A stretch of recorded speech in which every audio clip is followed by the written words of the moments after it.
Yo, mega love shoutout mga kaiskonya na. Ayan, may pag-uusapan tayo. Ito yung kumakalat na leak audio na sinabi ni Mayor Han kay Mayor Isko. Ito hindi sa akin galing to. Leak audio lang to na pagpapatunay kung gaano kagaling si Mayor Isko o si Yorme Isko nung siya'y nakaupo pa. Ito hindi kasi ranto. Galing mismo sa bibig ni Mayor Hani Lacuna to. Kala nyo hindi mahalo kaya? Maganda to. Pakinggan nyo. Paalalahanan ko lang po kayo baka may nakakalimot pa. Yung sinasabi po nilang taga-norte. Marami daw pera. Pero nakapagbigay pa sa inyo na rin. Yung taga-south, nangangako na magbibigay ng pabahay pero nakapagbigay pa sa inyo ng senior citizens allowance. Sino lang? Sino lang? Si Yorme lang. Sila puro. Ayan, di ba? Sabi nga ni Mayora, baka may nakakalimot pa sa inyo. Baka may nakakalimot pa sa inyo na kung ano yung mga nagawa ni Mayor Isko. Galing mismo sa bibig ni Mayora, si Yorme lang. Dahil ultimo si Mayora hindi nakapagbigay ng pabahay sa Manileño. At ultimo ang mga senior citizen, siya lang ang nakapagpangiti hanggang tenga. Dahil hanggang ngayon, nagrereklamo ang mga senior citizen sa mga delay na mga benepisyo na dapat nakukuha nila bilang senior. Hindi sa akin galing yan. Galing sa Mayora nyo yan. Kasi yung tiga Norte raw, o sinatawag nila, o sinasabi nilang si BBM daw, noong mga panahon na yon nakapagbigay ba ng pabahay? Yung tiga Norte, tanging tiga South lang. So, sino yung tiga South at binanggit niya? Si Yorme lang. Hindi naman, imposible namang si Vico Soto yung sinasabi. Imposible naman na ibang mayor na Yorme, si Yorme lang. Ang nagpasikat ng pangalang Yorme. To it's Yorme. Binaliktad na pangalan ng mayor. Mismong sa bibig ni Mayora galing yan. Ngayon, kinakain nyo yung mga sinasabi nyo dati. Bakit nyo kinakain? Para masira si Yorme, hindi makabalik. Para hindi makapasok uli sa Maynila.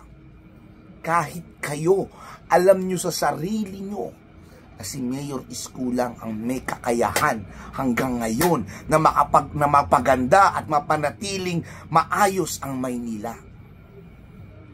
Yun yung pinupunto ko. Si Yorme lang. Wala nang iba. Dahil kung pag-uusapan yung mga pangako, yung mga pangako si Mayor Isko, ito real talk tayo. Si Mayor Isko, pag nagsalita na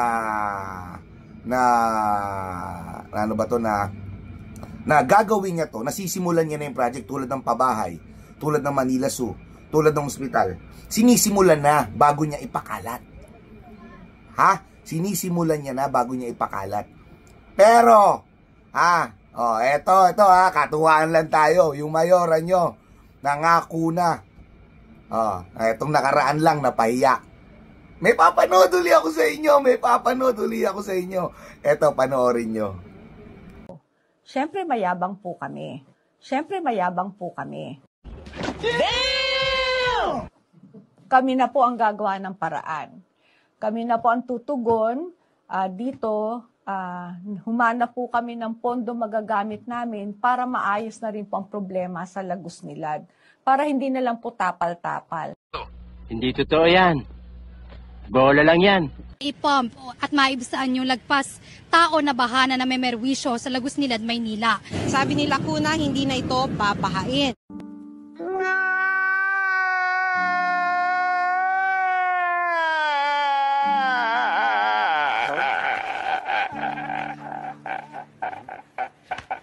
Hinihigop ng pump yung tubig baha at dumidiretso ito, pinapakawalan sa Padre Burgos Street. Sabi ng mga nakausap natin dito, ang layon nito ay para umagos yung tubig sa kanal ng kalsada. Wala na, finish na. Samantala, balikan natin yung sitwasyon sa Quezon Boulevard under... O, ayan ha. Ayan ha.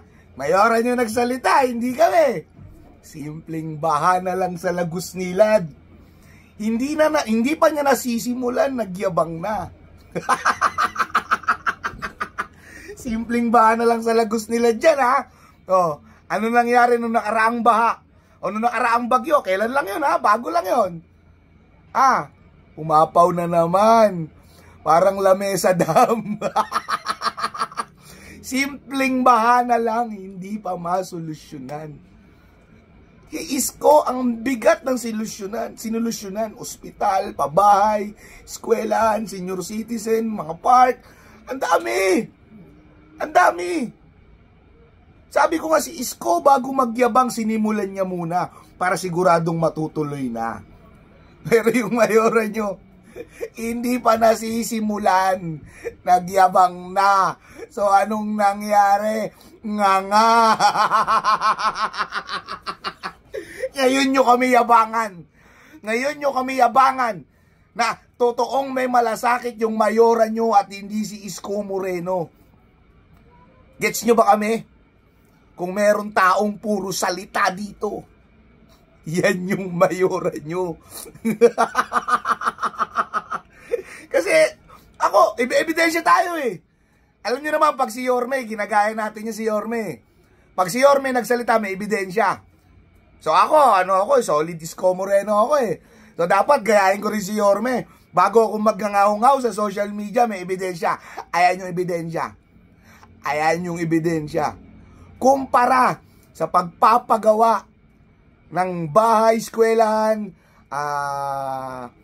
park, 'di ba? Ospital, Manila Zoo. Kumpara sa pagpapagawa nun, di hamak na mas maliit lang ang budget na kailangan para ipagawa ang Lagos Nilad. Hindi ka aabot ng 7.8 billion dyan.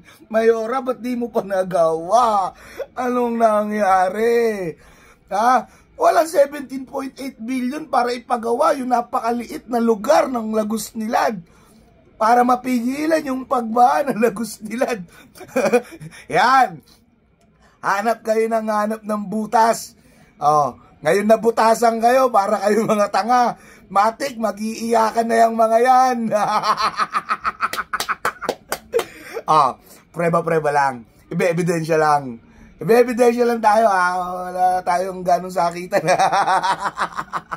So ngayon, mamaya abangan nyo. Live ko 9:30. Tatapik natin si Christopher Minute.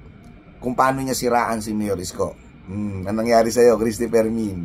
Nag-abot ba? Abangan nyo yan. 9:30. Panoorin nyo sa live ko mismo sa channel na to, AC Sigaw. Live tayo. Hindi na tayo upload video. Maraming salamat mga Isko niyan. Kita-kits tayo mamayang gabi.